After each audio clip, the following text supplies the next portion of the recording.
بسم اللہ الرحمن الرحیم۔ السلام علیکم ٹو کلاس۔ بروز جمعہ 7 اگست 2020 آپ کا اردو کا لیکچر نمبر ہے 12۔ آج ہم کیا کریں گے؟ منفی اور سوالیہ جملے، ورک بک صفحہ نمبر 45 اور 46 پر۔ اور گھر کے کام میں آپ نے کیا کرنا ہے؟ اس کو یاد کر کے پھر اپنی نوٹ بک پہ آپ نے رائٹ کرنا ہے۔ پہلے ہم اس کو ورک بک پہ کریں گے۔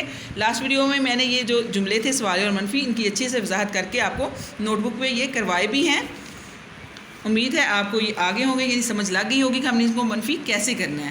یہ دیکھیں، نہیں لگا کر جملے دوبارہ لکھیں جیسے، یعنی کہ اگر ہم نے جملے کو منفی بنانا ہے تو ہم کس کا استعمال کریں گے؟ نہیں کا استعمال کریں گے۔ اس میں میرے پاس 2 قلم ہیں، یہ کیا ہے؟ میرے پاس 2 قلم ہیں، تو یہ ہمارا سادہ جملہ ہے۔ آگے میرے پاس 2 قلم نہیں ہیں، نہیں کا استعمال ہوا تو یہ منفی ہو گیا۔ آگے ہے سرخ پھول سرخ رنگ کا ہے۔ پھول کس رنگ کا ہے؟ پھول سرخ رنگ کا ہے۔ منفی کیسے کرنا ہے آپ نے؟ پھول سرخ رنگ کا نہیں ہے، نہیں کا استعمال کیا تو جملہ منفی ہو گیا۔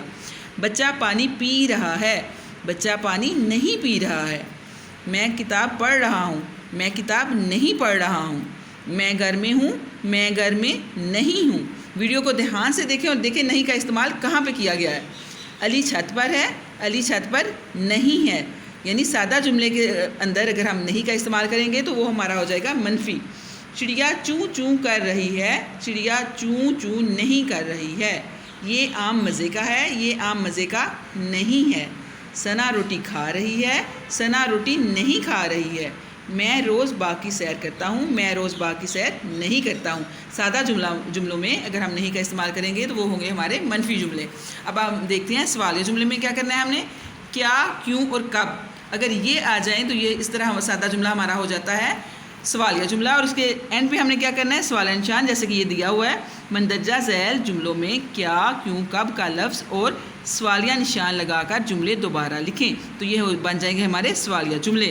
یہ دیکھیں، سعدیہ نے کتاب پڑھی، یہ تھا سادہ جملہ۔ سعدیہ نے کب کتاب پڑھی، جب ہم نے اس میں کب کا استعمال کیا تو یہ ہو گیا سوالیہ جملہ۔ اور لاسٹ میں اس میں ہم نے کیا کرنا ہے؟ سوالیہ نشان بھی لگا دینا ہے۔ زاہد شربت پیتا ہے، کیا زاہد شربت پیتا ہے؟ یہ دیکھیں، یہ سادہ جملہ تھا، ادھر ختمہ لگا ہوا ہے۔ جب ہم نے اس میں کیا کا استعمال کیا یہ سوالیہ جملہ ہو گیا، تو یہاں لاسٹ پہ آ جائے گا کویشچن مارک۔ کیا زاہد شربت پیتا ہے؟ کیا میں نے کھانا کھایا؟ یہ دیکھیں، کیا میں نے کھانا کھایا، جب ہم نے یہ کیا تو یہ سوالیہ جملہ ہو گیا۔ یہاں پہ یہ سادہ ہے، میں نے کھانا کھایا، تو اس کو ہم کیا کریں گے؟ کیا میں نے کھانا کھایا، سوالیہ نشان اس کے لاسٹ پہ۔ آج بہت سردی ہے، آج بہت زیادہ سردی کیوں ہے، کیوں کا استعمال ہوا تو یہ سوالیہ ہو گیا۔ کامران نے امتحان دیا، سادہ جملہ۔ کامران نے کب امتحان دیا، یہ ہو گیا ہمارا جملہ سوالیہ، تو اس کے لاسٹ میں سوالیہ نشان آ جائے گا۔ میں نے برا خواب دیکھا، میں نے برا خواب کیوں دیکھا، کیوں کے استعمال سے یہ سوالیہ بن گیا۔ بچوں نے شرارت کی، بچوں نے کب شرارت کی۔ فہد محنت سے کام کرتا ہے، کیا فہد محنت سے کام کرتا ہے، کیا کا استعمال ہوا، جملہ سوالیہ ہوا۔ لاسٹ میں سے کیا کریں گے؟ سوالیہ نشان۔ ذیشان دن رات پڑھتا ہے، کیا ذیشان دن رات پڑھتا ہے، کیا کے ساتھ ہمارا جملہ ہو گیا سوالیہ، تو اس کے لاسٹ میں اپنے سوالیہ نشان لگانا ہے۔ سحر کپڑے دھوتی ہے، کیا سحر کپڑے دھوتی ہے، لاسٹ میں اس کے سوالیہ نشان لگائیں گے، کیونکہ یہ کیا آ گیا تو یہ سوالیہ جملہ بن گیا۔ یعنی سادہ جملے کو سوالیہ جملہ کرنے کے لیے ہمیں کس کا استعمال کرنا پڑتا ہے؟ کیا، کیوں اور کب کا۔ جب کیا، کیوں، کب اس میں استعمال ہوں گے تو یہ سوالیہ جملے بن جائیں گے۔ ان کو اچھے سے یاد کریے گا اور اپنی نوٹ بک پہ بھی تحریر کریں۔ اللہ حافظ۔